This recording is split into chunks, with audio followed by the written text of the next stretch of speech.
Hi everyone, this is Boris from travelingtips.com. When we come back, I'm going to give you some tips about checking luggage.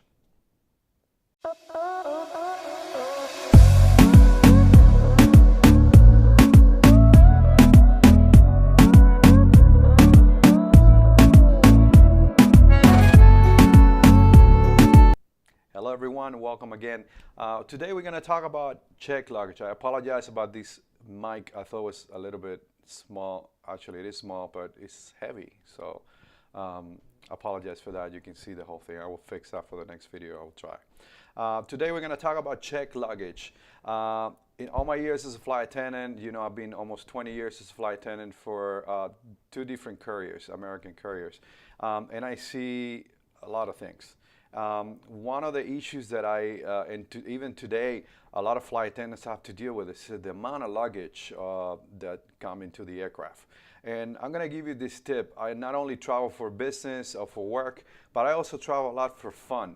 I travel all the world, and I take any airline there is, from international airlines to domestic airlines here in the U.S. And luggage. Guys, I get it. I get it. A lot of airlines are charging you for check bags. Some airlines are charging you a lot of money, and but some airlines don't. There are some airlines. One of my favorite airlines here in the U.S. is Southwest Airlines.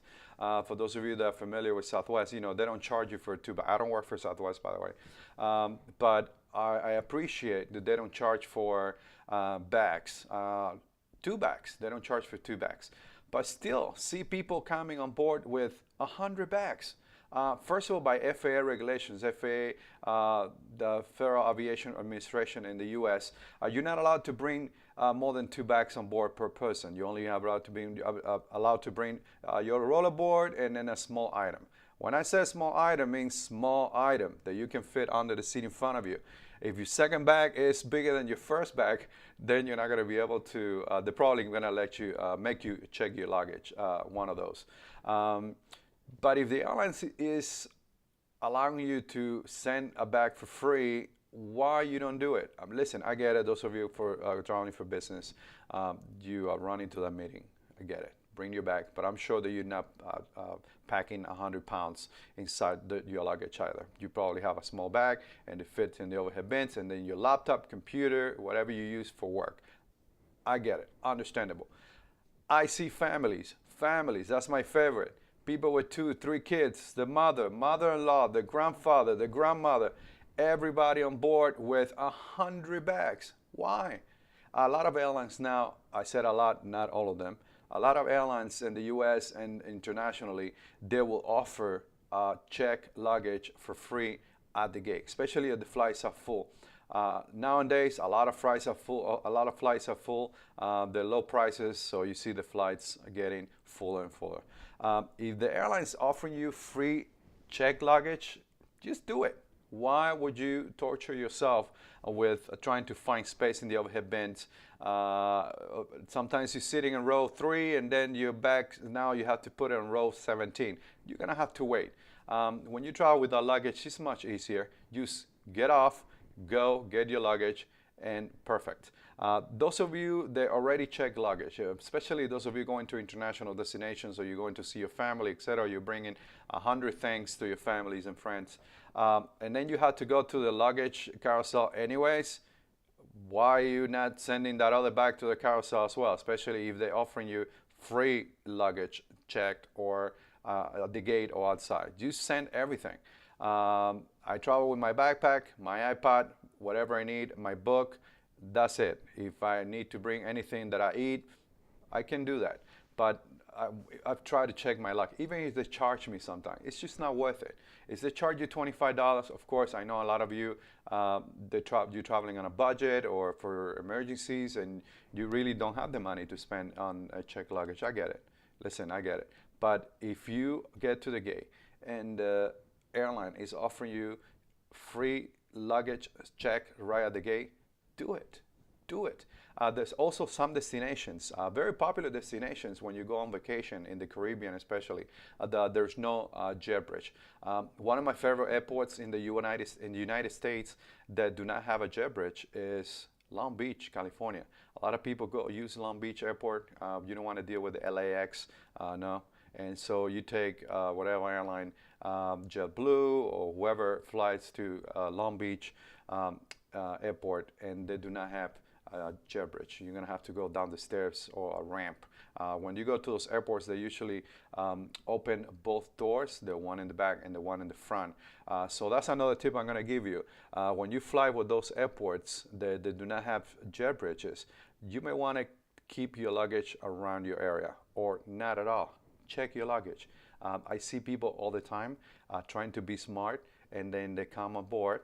They're going to Punta Cana, and they put your luggage in row 3, and then they're sitting in row 25 or row 37 at the end of the airplane.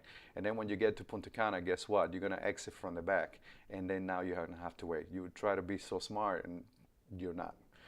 So make sure you check your luggage. It's so much easier.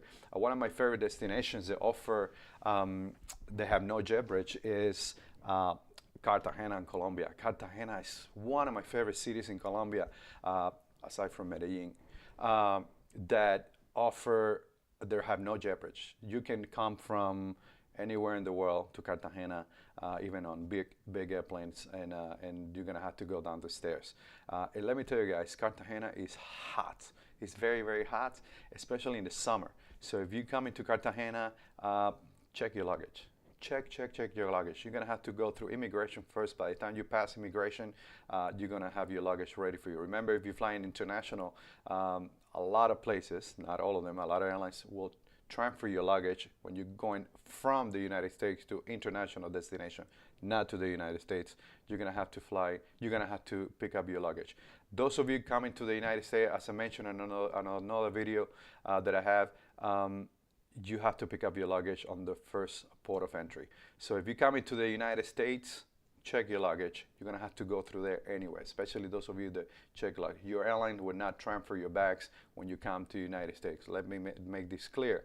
Your airline will not transfer your bag when you come to the United States and you are connecting to another destination. You're gonna have to do immigration, pick up all of your luggage, and then do customs. That's the law, that's the rule here, but customs and immigration in the United States. Sorry. So check your luggage. You don't have to worry about it. You don't have to go through immigration with your luggage or anything like that. It's just a little tip for you guys. Once again, just check your luggage whenever you can. Once again, another airline, a lot of airlines let you check luggage at the gate. If the airline is offering you a free check luggage at the gate, do so. Especially those of you flying with kids, do so. Then that way you pay all the attention to the kids. You don't have to worry about overhead bin space, and you can get out of the airplane really, really fast and get to immigration actually before some of those with 3 and 4 bags. For those of you traveling in wheelchairs, come on guys, if you cannot lift your bag, probably your crew cannot lift your bag either. Do not expect your crew to lift your bag. I'm a big guy, I'm over 6 feet tall, and as you can see, and I help some people. I try, especially elderly people, ladies. I will try to do my best, but I'm also not allowed to do so. Some of these bags are very heavy, and my bag is a human bag. And if your bag is heavy for you, it's probably heavy for me as well. Imagine every day lifting 80-pound bags. I mean, it will hurt me as well. So if you cannot lift your bag, please don't do that to your crew. Just check your luggage, especially if they're offering you free luggage. Another thing is, a lot of the times on some of these destinations, the crew are not going to be able to help you with your luggage when you get off. The crew, depending on the airline or the circumstances, the crew would not be able to exit the airplane if anybody's on board. So just check your luggage. What else can I tell you? Check your luggage whenever you can. It's so much better. So much better. Trust me, you're gonna remember this. So much better. Check your luggage. Don't come with that 100-pound luggage and then expect your crew to put it up. You brought it all the way from home, then you're gonna be able to put it up there as well. If not, just check it, especially when it's free. If it's free luggage, check. Please do so. Please do so. Once again, if you have any questions, please let me know. I will try to answer those questions. Thank you so much for your support. This is a new channel, and I'm trying to actually try to help those travelers to try to, when they travel, to be stress-free. So any questions you have, anything you need to know about air traveling, let me know. I will try to answer those questions. Please subscribe to this video, and also you can share the video, and let me know what you want me to talk about next time. I'm here with you guys. Thank you so much, and this is Boris from airtravelingtips.com.